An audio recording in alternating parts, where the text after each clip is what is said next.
My name is Tommy Whitelaw, and today I've been invited to take part in an NHS Scotland event in this wonderful setting in Dunblane. It's a high-profile event about person-centred care, organised by the Chief Nursing Officer for Scotland, bringing together directors of nursing and teams from health boards across Scotland. I've been invited today to share my experience of caring for my beautiful mum Joan, who lived with dementia, and I cared for my mum for nearly 6 years. But everybody who I met who was kind, whether they had any training or not, has stayed in my heart. I think sharing our story and our experiences comes from, I don't really want anybody else to feel maybe as helpless as I did in too many days. Every time I was close to my mum, even if there was nurses round her in an acute setting, I had no clue what dementia was. I stumbled into caring for my mum, and I felt like we stumbled through it, with neither of the two of us quite understanding what was happening within, around and beside us, and becoming quite lost in these conversations and isolated from the kind of lives we used to know. There was two of us kind of walking towards this crisis in our life. People at home who used to phone my mum suddenly didn't phone her as often, and people who used to come in for a cup of tea stopped coming in. And there was two of us becoming quite lost. We were lonely, and too often we were quite scared. I think our story is not a story about not having any support or services.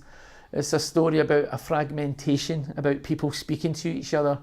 And I suppose that comes from people maybe not including us, doing for and not with. So this is the house where I came back to Glasgow to live with and care for my mum. When I first came back, anywhere you want to go is your opportunity. As my mum became poorly, the city we lived in was as far as we could go. Then our street became as far as we could go. Then our house. And for the last 6 or 7 months, probably the upstairs in our house was as far as we could reach.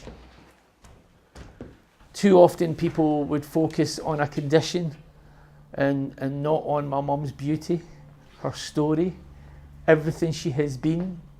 And far too often people were seeing a condition and not seeing a remarkable person there. Dementia had this uncanny knack of just when we thought we had found a way in a routine of making it through each day, we'd wake up and dementia had changed everything. Things we could do and achieve the day before, we'd wake up and we could no longer do them. So we had to find a new starting point in life. And one of the issues I felt was that in becoming to find this new point, it took so long to get an understanding or maybe support in place. By the time it was put in place, we had now moved to the next point. You know, I had a GP in the house one day, and my mum was very, very poorly. I didn't call the GP out a lot, but I was really worried about my mum. And we were in the beginning of summer, and I knew it was in the last year of my mum's life. And the GP came in and was checking my mum over, and I had a conversation. I said, I've got a wheelchair for my mum. My mum's not really able to walk anymore. But my mum's slipping off it a wee bit. I'd really like a wee bit of help to get a wheelchair that would support my mum better. And the GP said to me that day, oh, the district nurse comes in every couple of weeks, doesn't she? Could you ask her to measure your mum and send me the measurements? And then I'll send a letter to try and get a more accommodating wheelchair. And as we left my mum in the room and walked to the stairs, I asked her, I said, why did you not measure my mum just now? It's plain to see that my mum is really, really poorly just now. And if I don't get my mum out in the garden in the next few weeks in summer, maybe my mum will never ever get out in a garden again. I says, but you're standing in my house just now and you're waiting for 2 weeks for a district nurse to come and measure my mum's waist, who will then post that measurement to you by letter, which will be 4 or 5 weeks, and then you'll post a letter. If you measured my mum today, my mum could probably have a wheelchair here next week. The GP went back in the room, measured my mum, and we had a wheelchair that was more suitable for my mum within about 12 days. I think it's about listening, isn't it? I think people do things with really good intentions. It's almost, I felt as if we're the professionals here, we'll take over from here. And that leaves you in quite a bewildered state, actually. For nearly 6 years, I'd spent 24 hours a day with my mum. I knew the intricacies, I knew the things that made my mum smile, I knew the things that made my mum sad, I knew what made my mum feel safe or scared. One day my mum fell over and she'd lost the ability to put her arms out, as you or I would, to protect ourselves. And her head hit off the wee curb at the back step in the garden. And I rushed my mum over to accident and emergency. And my mum's head was cut and her face had swollen up. It was a terrible fall. And as we get in there, I get almost ignored. And they were asking my mum all these questions. Do you know what day it is? Do you know where you are? Do you know what date were you born? And I tried to explain to the 2 or 3 people around my mum that my mum didn't know the answers to those questions before she had bumped her head. And you're really making her scared now. She's getting terrified. I can see in my mum's eyes. And I was handed a leaflet that day and asked to go and sit in the waiting room and read a leaflet on head injuries. When actually, if I was beside my mum, I could have explained to them if my mum was behaving differently from before she bumped her head till after she bumped her head. And by including me in that conversation, it would have been a much better experience for my mum, a much better experience for myself, and I absolutely believe a much better experience for staff. My mum wasn't in hospital a lot, but in the last 5 or 6 months of her life, my mum was in 4 or 5 times. And one of the things I found frustrating and worrying was getting moved ward, being admitted to a ward and you'd come back up the next day and my mum would suddenly be in a different ward, and the conversation you've had with people about your mum, because my mum can't vocalise it herself, has been left behind. When my mum was thirsty, she would chap her lips to me to let me know she needed a drink because she couldn't verbalise that. And it was really important to me that when my mum was in hospital, there was a communication method that anybody at any point, if they saw my mum doing that, she wasn't just making noises. She wasn't just blowing kisses or making a strange noise. What my mum was trying to say to someone is, I'm really thirsty just now. I felt better. Every day my mum ate a big plate of food, I felt as if we were succeeding at one point. And there's a big difference in hospitals from delivering food to someone and supporting someone with food. And I knew there was a point where my mum was fearful. She wasn't quite sure how to use a knife or a fork, so she would look away and avoid it. And every time I would go up, people would say, oh, your mum didn't eat again today. And I would pull out a banana and a tangerine and a wee tub of rice and encourage my mum. And my mum would eat everything I had stuffed in my pockets. Every day I went up was the same conversation. Your mum didn't eat today.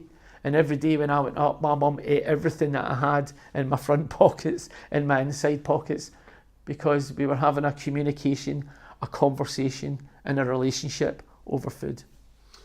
But yeah, having those conversations was different. I tried loads of times to say to people, where are we today with this? And actually, I always felt it was quite lazy. They would always say to me, oh, it's just the dementia, And it wasn't just the dementia. Dementia was one of the underlying facts. But it wasn't just the dementia, and I felt too often that was the answer from people to any question that you asked. Oh, it's just the dementia, So really interestingly, there was a point living with my mum that my mum wanted to go home every day. But during those days, my mum got quite agitated and fearful and kept saying, I want to go home.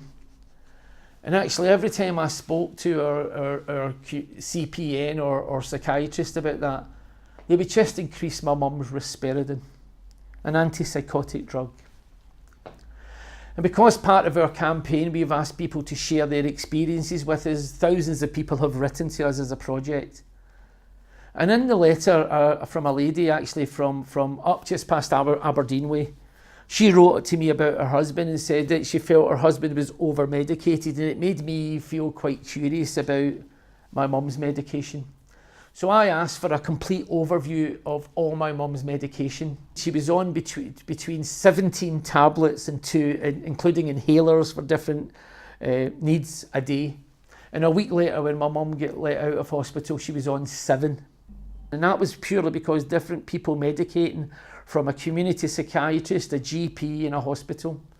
And I think sometimes people do that with good intentions. They think because my mum was getting quite agitated, if they give her more medication, it'll make my day easier. It really wasn't about making my day easier, it was making our lives better, wasn't it? We were a team. and it's about my mum being agitated or my mum being over-medicated sometimes. Well, they're not great results, either of them. But actually by taking a wee bit of time, by firstly using a bit of therapeutic, by when my mum did get a bit agitated, I mean, honestly, we'd walk round the garden and walk back in the front door. My mum would say, "Oh, it's good to be home."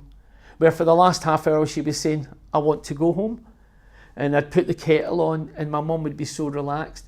But the initial reaction to that immediately was to give my mum more medication because she was getting agitated. And really interestingly, when my mum's medication was reduced, my mum remembered my name for the next 2 months, and my mum hadn't remembered my name for nearly a year. And that's when we over-medicate people and we don't find really the things that are really important to them. And hearing my mum say the word Thomas again for the first time in a year, even if it was just for a couple of months, will stay in my heart forever, because that's the last time I ever heard her saying my name. I think it's all about how we change conversations. So often we work on a conversation or make decisions based on what we think is the matter with people. And we really want people to flip that conversation away from what's the matter with you to what matters to you. Away from what's the matter with you to who matters to you.